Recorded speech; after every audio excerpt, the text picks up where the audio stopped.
Mika Lamas et Tammy Kabaj se sont rencontrés à Dubaï vers le mois de juin. Quelques jours après leur rendez-vous, ils ont tous deux fait une vidéo respectivement. Les voici. Alors, j'ai rencontré Tammy Cabage.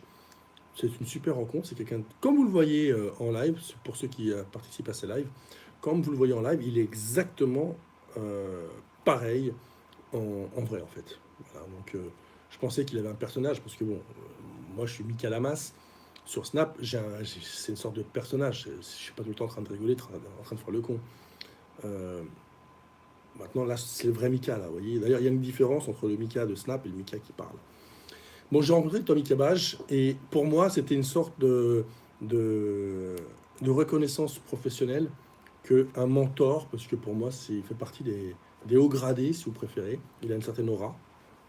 Euh, il est arrivé au bon moment, il faut dire la vérité. Il a fait des ouvrages très bons, qui sont toujours best-sellers au niveau, dans cette catégorie-là. Et il a fait des super ouvrages au bon moment. Bon, il y a eu la crise avec Carviel, etc. Il n'a pas fait exprès, mais c'est vraiment arrivé au bon moment. Mais ça ne lui empêche pas que c'est un très très grand analyste qui fait du très très bon travail et que tous ceux qui font un peu comme moi aujourd'hui, on reprend un peu ses bouquins, on reprend un peu ses écrits. Le Tammy Cabage 2.0. Voilà. Donc pourquoi? Parce que bon, lui, il n'est pas du tout sur les réseaux. Alors, on a pas mal discuté, on a pas mal échangé. Bon, vous pensez bien qu'il y a ceux qui n'arrivaient pas à supporter le fait que je puisse rencontrer quelqu'un d'influent dans le trading qui sont lâchés. Ça fait comme avec Rodolphe. Donc Rodolphe, quand il m'a rencontré, bah, tous les ribombales de prix Nobel qui savent faire que du trading, mais ne savent pas discuter, ne savent pas parler, ne savent pas échanger, à part critiquer, ne savent rien faire. Bah, tous ces gens-là, ils sont empressés de lui envoyer des mails et des messages. Vous pensez bien, on s'est bien marré d'ailleurs. Mais à côté de ça, il y a eu une telle vague, j'ai jusqu'à dire un tsunami de personnes qui étaient heureuses pour moi de cette rencontre pardon, que ça m'a enrichi plus qu'autre chose. Voilà. Il voulait même m'inviter à dîner. J'avais un dîner, je pouvais pas. C'est comment ça se passe. Donc, le deuxième rendez-vous va se faire aussi. C'est prévu. On va peut-être se rencontrer. Peut-être pas forcément en public. Enfin, je ne le posterai pas sur Snap, etc. Parce que, bon, au bout d'un moment, il n'y a pas que Snap dans la vie. Il y a peut-être d'autres choses.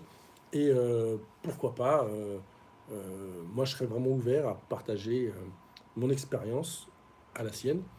Et vous savez, les portes de Trade for You sont ouvertes pour les meilleurs. Alors je m'amuse à dire qu'il n'y a pas de place pour les numéros 6 dans mon équipe, je ne prends que des numéros 10. Voilà. Donc pas de 6, que des numéros 10. Donc Rodolphe c'en est un. Euh, Rodolphe c'est vraiment une référence. Bon voilà. Et je me suis amusé à dire quand Tammy m'a demandé mais pourquoi tu veux me voir, en quoi je pourrais être utile, au même titre que Rodolphe, pourquoi tu as ouvert les portes de ton business à Rodolphe, explique-moi la raison. Alors je lui ai dit, et vous pouvez lui demander, il a bien apprécié d'ailleurs, je lui ai dit, comme lui, il adore prendre des exemples dans ses bouquins, dans ses ouvrages, il écrit, il prend toujours des exemples sur les narrateurs, ceux qui expliquent là, le trading, etc. Il aime bien les comparer. Ben moi, j'ai donné cet exemple qui est très bon, c'est l'exemple de Henry Ford. Donc Henry Ford, c'est celui qui a créé la marque Ford, l'automobile Ford. Donc c'est quand même le numéro un mondial en véhicule. Donc cette marque-là, aujourd'hui, cette personne, Henry Ford, était analphabète. Il ne savait ni lire, ni compter, ni écrire. Bon, il savait compter, mais vite fait, quoi, il n'avait pas été à l'école. Et il a eu une réponse extraordinaire quand on lui a demandé, dites-moi comment une personne analphabète comme vous avait pu avoir les possibilités et les capacités de faire le monument qui est Ford dans le marché de l'automobile. Et il a eu une réponse extraordinaire, notre ami Ford, retenez-la d'ailleurs.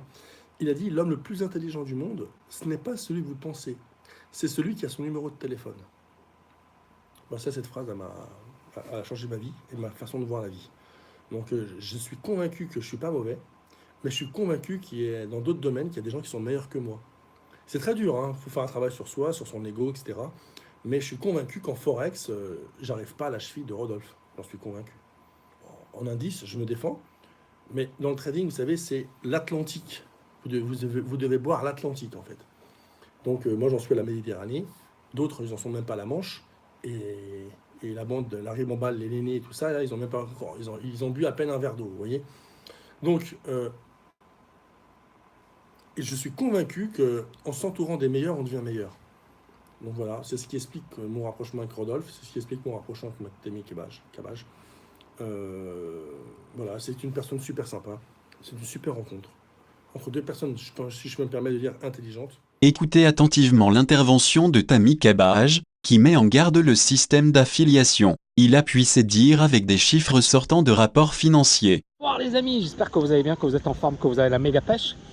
Dans cette vidéo, j'ai envie de revenir sur le fait d'avoir retourné ma veste. Je suis vraiment désolé, j'ai vraiment pas assuré. Je sais pas pourquoi j'ai retourné ma veste. Je suis vraiment nul. Je suis vraiment un gros nul. Bon, les amis, récemment, j'ai rencontré une personne qui voulait me voir, qui était à Dubaï, qui voulait me voir parce qu'il avait lu mon bouquin et parce que, bon, il m'a dit que voilà, j'étais son mentor, qu'il apprécie mon travail, etc. Bon, moi je lui ai dit, écoute, je fais pas d'affiliation, donc de toutes les manières, t'as rien à gagner avec moi. Il m'a dit non, non, je veux juste te voir, etc., discuter avec toi, et il n'y a pas de souci. Bon, j'ai hésité bien évidemment, mais bon, voilà, je pense que il faut être ouvert d'esprit, il ne faut pas être braqué, ni fermé, ni quoi que ce soit. Donc j'ai rencontré cette personne, on a fait un petit snap, et puis j'ai reçu plein de messages de personnes me disant que c'était n'importe quoi, que j'avais retourné ma veste, que j'avais changé, que c'était pas logique, etc., etc. Bon, je juge personne et là encore une fois, je suis pas là pour distribuer les bons points ou les mauvais points. Je suis juste là pour dire un truc. Ça fait des années et des années et des années que les courtiers essaient de me courtiser pour faire de l'affiliation. Ça fait des années qu'on essaie effectivement de me convaincre parce que malgré tout, voilà, j'ai une grosse communauté, j'ai quasiment 400 000 vues par mois sur ma chaîne YouTube, je suis réputé dans mon domaine, etc. Et donc ça fait des années et des années. Pourquoi céder aujourd'hui alors que ça fait des années que je tiens le même discours et je n'ai pas changé d'un iota? Donc bien évidemment, parmi vous, il y a des personnes qui se disent parce qu'elles me voient avec quelqu'un, elles vont se dire merde, Tammy il a changé. Non, je vais vous donner un exemple un peu voilà, tiré par les cheveux, mais un bon exemple. Supposons que vous me voyez avec Marine Le Pen. Est-ce que ça veut dire que j'ai les idées de Marine Le Pen? Non. Supposons que vous me voyez avec Mélenchon. Est-ce que ça voudrait dire que j'ai les mêmes idées que Mélenchon? Non. Supposons que vous me voyez avec Macron. Est-ce que ça voudrait dire que j'ai les mêmes idées que Macron? Non. C'est juste, je suis avec une personne et je discute. À partir de là, bien évidemment, on est sur les réseaux sociaux, les gens tirent rapidement des conclusions, mais moi, ma logique reste toujours la même, ce que j'ai toujours développé dans mes vidéos, et je ne vois pas pourquoi je changerai aujourd'hui. Première logique, je ne fais pas d'affiliation. Pourquoi? Parce que premièrement, je ne travaille pas sur les marchés type CFD et compagnie, parce que je considère que c'est au désavantage du particulier. C'est-à-dire que le fait de gagner sur les CFD, c'est quasiment impossible. Beaucoup de courtiers m'ont tapé dessus, beaucoup de courtiers auraient rêvé de m'avoir faire de l'affiliation avec eux, mais je n'ai toujours jamais accepté. Et bien évidemment, ça m'a créé beaucoup d'ennemis, ça m'a créé beaucoup de problèmes au niveau de la communauté financière. Mais comme je l'ai dit et je le répète, je suis droit dans mes bottes. C'est-à-dire que mon discours n'a pas changé et je l'espère, ne changera jamais. Et si jamais il change, vous viendrez me le dire, d'accord? Mais il ne changera jamais. Donc premièrement, les CFD, et je ferai peut-être une autre vidéo dessus, c'est impossible de gagner tout simplement. On a vu le rapport de l'AMF qui montrait que les gagnants gagnaient 10 millions d'euros et les perdants gagnaient 170 millions d'euros. D'accord? Il y a eu une étude réalisée sur quelques courtiers français. On parle bien de courtiers français régulés AMF. Qu'en est-il des courtiers qui sont dans des paradis fiscaux, etc.? Je vous laisse deviner. Et là, ça veut dire quoi? Ça veut dire que les gars, ils gagnent 10 millions et que les perdants perdent 170 millions. Sur un marché normal, qu'est-ce qu'il y a?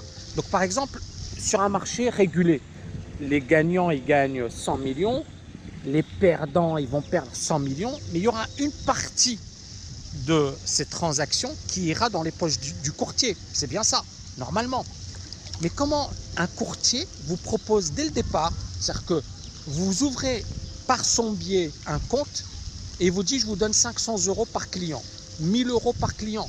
Il y en a même qui me proposaient, écoutez-moi bien, il me disait si le gars il amène 10 000 €, je te donne 50%. Ça veut dire quoi? Ça veut dire que dès le départ, ils savent que le client va perdre. Donc, j'aurais pu gagner un fric monstre. Un fric monstre en faisant ce type de stratégie.